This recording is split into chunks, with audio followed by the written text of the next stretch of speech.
미국과 이란의 2차 협상이 무산된 가운데 백악관은 트럼프 대통령이 이란으로부터 통일된 제안을 받는데 기한을 설정하지 않았다고 밝혔습니다. 뉴욕에서 집주인이 세입자를 아이스에 신고하겠다고 협박하는 사례가 잇따르고 있습니다. 미국에서 과학자 최소 10명이 사망하거나 실종된 사건과 관련해 수사당국이 조사에 나섰습니다. 주한 미군 사령관이 2029년 1분기까지 미군이 갖고 있는 전시작전 통제권을 한국군으로 넘기는 조건을 달성하겠다고 밝혔습니다. 미국 방송협회가 주관하는 방송기자재 박람회에서 KBS가 AI 기술로 주목을 받았습니다. 시청자 여러분 안녕하십니까? KBS 아메리카 뉴스입니다.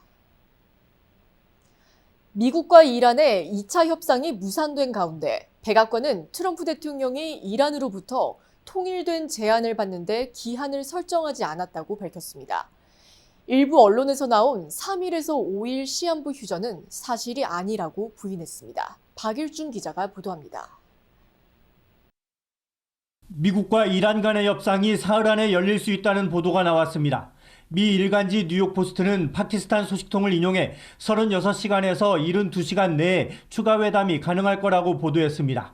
이 내용을 트럼프 미국 대통령에게 묻자 가능하다는 문자를 받았다고도 했습니다. 이란 지도부가 통일된 제안을 내놓을 때까지 휴전을 연장하겠다는 트럼프 발표 하루 만에 나온 소식입니다. 백악관은 이 제안을 받는 데 특정 기한을 설정하지 않았다고 밝혔습니다. We await their response, and we will see. The president has not set a firm deadline to receive an Iranian proposal. 트럼프 대통령도 폭스뉴스와의 인터뷰에서 휴전 시한이 3일에서 5일이라는 일부 보도는 사실이 아니라며 이란과의 대화에서 서두르지 않겠다고 말했습니다. 하지만 호르무즈 해협 봉쇄가 효과적이라며 이란을 계속 압박하겠다는 뜻도 밝혔습니다. 이란이 재정적으로 무너지고 있다며 하루 5억 달러를 잃고 있고 군과 경찰이 급여를 받지 못해 불평하고 있다는 글을 소셜미디어에 올렸습니다. 계속된 해협 봉쇄는 석유를 팔지 못하게 된 산유국에도 석유를 비싸게 사야 하는 수입국에도 충격을 주고 있습니다. 베센트 미 재무장관은 아랍에미리트를 포함해 여러 나라들이 통화 수합을 원한다고 밝혔습니다. The swap line would both benefit the UAE and the U.S. And as I said, numerous other countries, including some of our Asian allies, have also requested them. 해협 봉쇄 장기화 가능성에 국제유가의 기준이 되는 브렌트유는 일주일여 만에 다시 1배럴에 $100를 넘어섰습니다. 뉴욕에서 KBS 뉴스 박일중입니다. 트럼프 대통령의 휴전 연장 발표에 이란은 일단 대화는 환영한다는 입장입니다. 다만 미국의 봉쇄와 위협이 대화의 걸림돌이라며 협상의 주요 의제인 호르무즈에 대해선 다시 열 생각은 없다며 한층 강경해졌습니다. 우한울 기자입니다. 트럼프 대통령의 휴전 연장 발표 이후 페제시키안 이란 대통령이 소셜미디어를 통해 처음 입장을 내놨습니다. 이란은 언제나 대화를 환영해왔다며 협상의 문 자체는 열려 있음을 암시했습니다. 다만 악의적인 불신과 봉쇄, 그리고 위협이야말로 협상을 가로막는 장애물이라며 미국의 행태를 지적했습니다. 협상 대표인 갈리바프 이란 의회 의장은 훨씬 더 강경해졌습니다. 그는 완전한 휴전은 해상 봉쇄와 세계 경제를 인질로 잡는 행위가 중단될 때만 의미 있다고 말했습니다. 당장 해상 봉쇄를 철회하지 않는다면 휴전 자체도 순탄치 않음을 경고한 것으로 보입니다. 갈리바프 의장은 호르무즈 해협 재개방은 불가능하다고 못 박았습니다. 이란이 휴전 협상의 지렛대로 호르무즈 해협 통제권을 계속 활용하겠다는 뜻으로 해석됩니다. 갈리바프 의장은 또 모든 전선에서 이스라엘의 전쟁 광적인 행태가 멈춰야 한다며 협상 조건을 덧붙였습니다. 이런 가운데 이스라엘과 헤즈볼라의 공방은 더 격화하고 있습니다. 현지 시각 22일 이스라엘군의 공습으로 레바논 남부에서 4명이 숨졌고 헤즈볼라는 드론으로 맞대응했습니다. 이스라엘과 레바논은 현지 시각 23일 워싱턴에서 2차 고위급 회담을 이어갑니다. KBS 뉴스 우한울입니다. 연방정부가 비자와 이민 심사를 전방위로 대폭 강화한 가운데 뉴욕에서는 집주인이 세입자를 아이스에 신고하겠다고 협박하는 사례가 잇따르고 있습니다. KBTV 신영주 기자입니다. 연방정부가 이민 심사를 전방위로 강화했습니다. 국무부는 지난 30일부터 비이민 비자 신청자에 대한 소셜미디어 검증을 대폭 확대했습니다. 약혼자 비자 K-1, 종교인 비자 R1을 포함해 인신매매 피해자 비자 T와 범죄 피해자 비자 U까지 대상에 새로 포함됐습니다. 앞서 유학생과 교환 방문 비자 그리고 취업 비자 H1B에도 같은 기준이 이미 적용된 바 있습니다. 신청자는 최근 5년간 사용한 모든 SNS 계정을 신고해야 하고 인터뷰 전까지 계정을 공개 상태로 전환해야 합니다. 이를 따르지 않으면 심사 지연이나 거부로 이어질 수 있습니다. 이처럼 심사가 강화되는 가운데 뉴욕에서는 세입자를 겨냥한 협박 사례도 잇따르고 있습니다. 이민자 권익단체 메이크 더 로드 뉴욕은 지난 20일 뉴욕시의회 청문회에서 실제 사례를 공개했습니다. 퀸즈에서는 집주인이 월세 이외에 $1,000를 더 내지 않으면 아이스에 신고하겠다고 협박했고, 브루클린에서는 정식 퇴거 절차도 없이 열흘 내 퇴거하지 않으면 신고하겠다는 사례가 보고됐습니다. 한편 롱아일랜드 아이슬립에서는 또 다른 갈등이 불거졌습니다. 타운이 운영하는 사격장이 아이스 훈련 장소로 사용되어 온 사실이 알려지면서 주민 반발이 이어지고 있습니다. 이민정책 강화가 주거 문제와 지역 갈등으로까지 번지면서 이민자 커뮤니티의 불안은 더욱 커지고 있습니다. 미국에서 과학자 최소 10명이 사망하거나 실종된 사건과 관련해 수사당국이 조사에 나섰습니다. 뉴스위크 등에 따르면 연방수사국 FBI는 20일 사망하거나 실종된 과학자들의 연관성을 찾기 위한 절차를 주도하고 있다면서 에너지부, 국방부 등 정부기관과 협력해 해답을 찾고 있다고 밝혔습니다. 지난 2023년쯤부터 정부의 우주, 원자력 프로그램에 참여했던 과학자 10여 명이 돌연 숨지거나 실종되는 일이 벌어졌습니다. FBI의 이번 수사는 온라인 등을 통해 퍼지던 과학자 사망, 실종 음모론 규모가 점점 커지자 백악관이 개입을 요청한 데 따른 겁니다. 트럼프 대통령은 관련 사건들에 대해 상당히 심각한 사안이라며 우연이길 바란다고 말했습니다. 현재 미군이 갖고 있는 전시작전 통제권을 한국군으로 넘기는 시점과 관련해 주한미군 사령관이 2029년 1분기까지 그 조건을 달성하겠다고 밝혔습니다. 전작권 전환과 관련해 미군 수뇌부가 처음으로 목표 시점을 언급한 건데 고려해야 할 변수들도 여럿입니다. 김경수 기자가 보도합니다. 제이비어 브런슨 주한미군 사령관이 미 하원 군사위원회에 이틀째 출석했습니다. 한미연합사령관을 겸하고 있는 브런슨 사령관은 현재 미군이 갖고 있는 전시작전 통제권 전환과 관련해 해당 조건을 2029년 1분기까지 달성하는 게 목표라고 답했습니다. 미군 수뇌부가 전작권 전환과 관련해 2029년 초라는 목표 시점을 공개한 건 이번이 처음입니다. We've delivered to OSW a roadmap which will get us there not later than second quarter of FY29, and we'll continue to pursue that. 브런슨 사령관은 그러면서 전작권 전환은 조건 달성이 우선이란 원칙도 분명히 했습니다. 정치적 판단이 아니라 한국군의 역량이 기준이란 전날 발언을 거듭 강조한 겁니다. 브런슨 사령관은 이와 함께 전작권 전환 뒤 주한미군의 역할 변화 가능성도 언급했습니다. 북한 대응은 제한된 방식으로 지원하고 인도 태평양 전반으로 역할을 넓히겠다는 구상인데 주한미군의 이른바 전략적 유연성이 본격화할 수 있다는 의미로 해석됩니다. 브런슨 사령관은 조만간 개최되는 한미통합국방협의체 회의와 올 가을 초 워싱턴 DC에서 열릴 한미군사위원회 등에서 해당 사안이 논의될 거라고도 했습니다. 이처럼 전작권 전환 로드맵이 구체화되고 있지만 2029년 초에 끝나는 트럼프 대통령의 임기를 고려할 때 최종 전환 결정은 차기 행정부로 넘어갈 가능성도 있다는 평가도 나옵니다. 워싱턴에서 KBS 뉴스 김경수입니다. 최고의 한인 암 전문의와 함께하면 치료가 달라집니다. LA 한인타운과 부에나파크에 위치한 USC 노리스 종합암센터. 언어나 문화적 어려움 없이 치료에만 집중할 수 있도록 한인 의료진이 상담하고 진료해드립니다. 다양한 분야의 전문의들이 협진을 통해 진단과 치료에 최선을 다하며 임상시험 참여의 기회도 제공합니다. 환자를 먼저 생각하는 마음. USC 노리스 종합암센터. 오늘 예약하십시오. 정했어요. 모두에게 더 다정하기로, 다 정관장 하기로. 선물은 정관장. 건강하세요.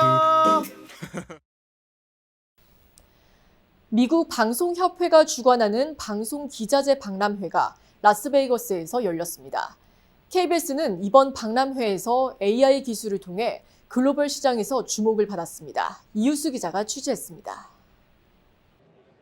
세트장에서 연기를 펼치고 있는 배우들을 최신형 카메라로 촬영해보는 방문객. 태블릿으로 동시에 20대의 카메라를 조정할 수 있는 프로그램 제작 시스템도 인기입니다. 2026 방송기자재 박람회가 이번 주 라스베이거스에서 막을 올렸습니다. B2B 박람회인 만큼 방송기자재 제조사와 소프트웨어 개발사, 방송국이나 프로덕션 임직원들이 참석해 고유 기술을 선보이는 무대가 됐습니다.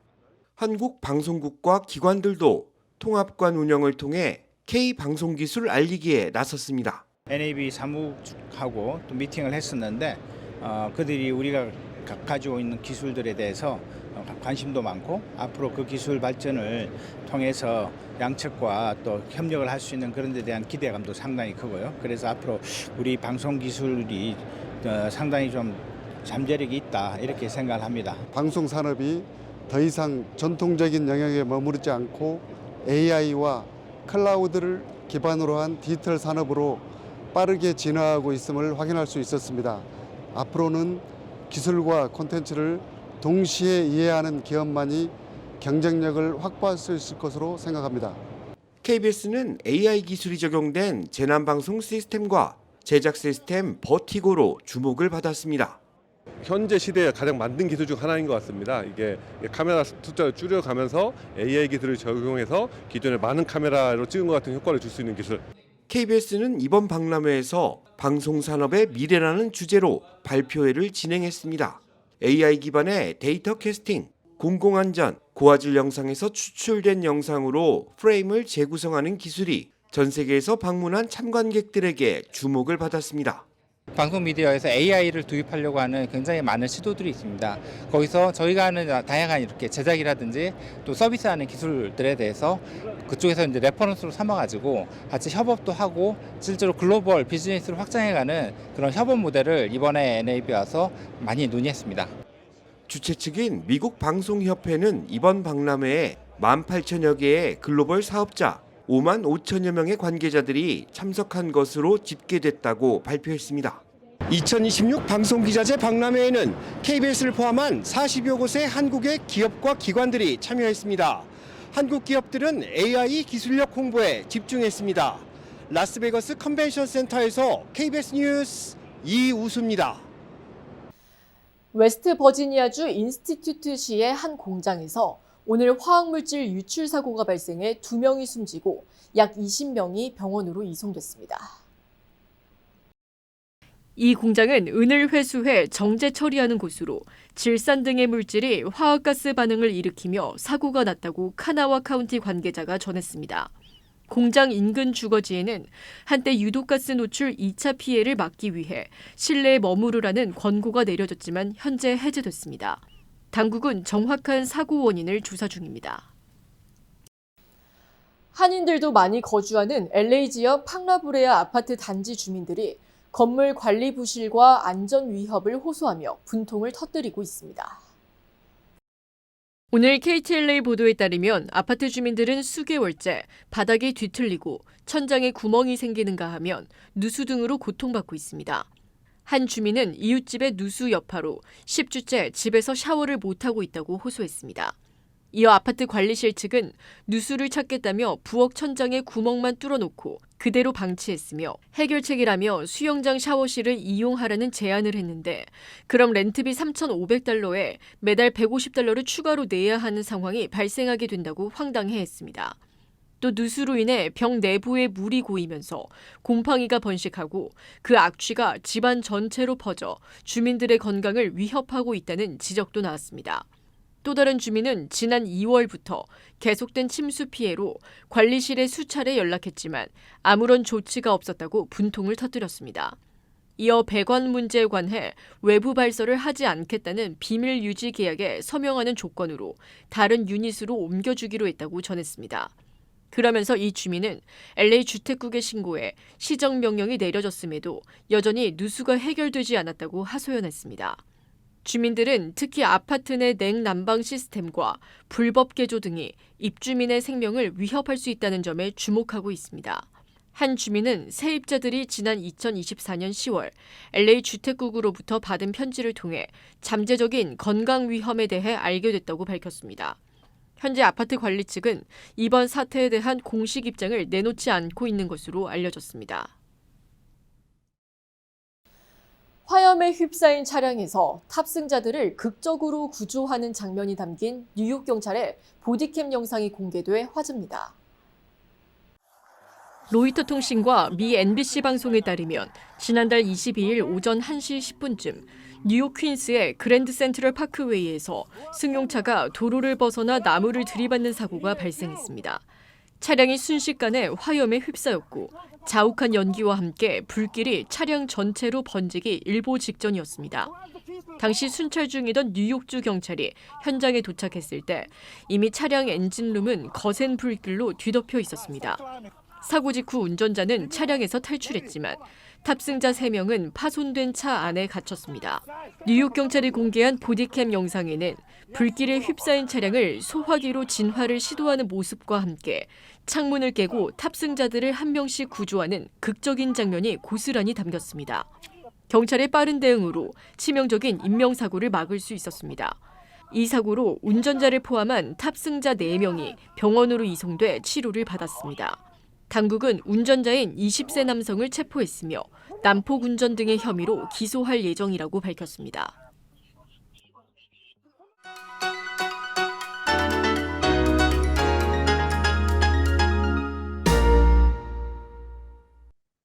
주식시장은 오늘 상승했습니다. 이틀간 하락분을 모두 만회한 V자 모양의 회복세를 완성했는데요.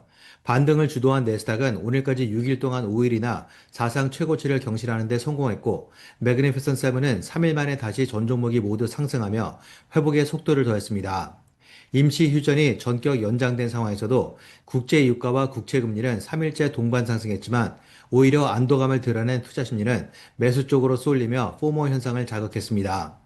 여기에 지정학적 긴장 완화에 따른 위험자산 선호 심리와 함께 79,000달러 선을 돌파하며 10주 최고치에 도달한 비트코인도 가상화폐 관련주들을 일제히 강세로 이끌었고 마감 후 실적 발표를 앞둔 테슬라까지 3일 만에 반등세로 돌아서며 분위기를 끌어올리는 데 일조했습니다. 이후 짙어진 관망세와 함께 포모 현상의 기세가 다소 완화되는 듯 했지만 3일 만에 다시 자극돼 매수 심리는 쉽게 꺾이지 않았습니다.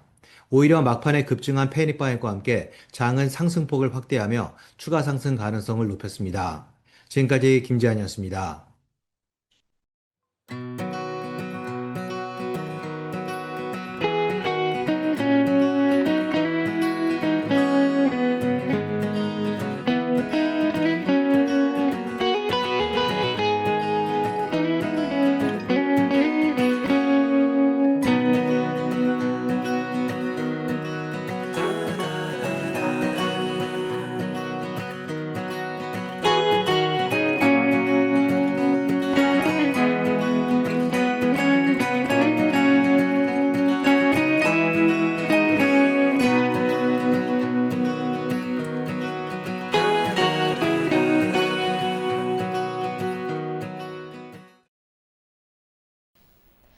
KBS 아메리카 뉴스 오늘 소식은 여기까지입니다. 편안한 저녁 보내시기 바랍니다.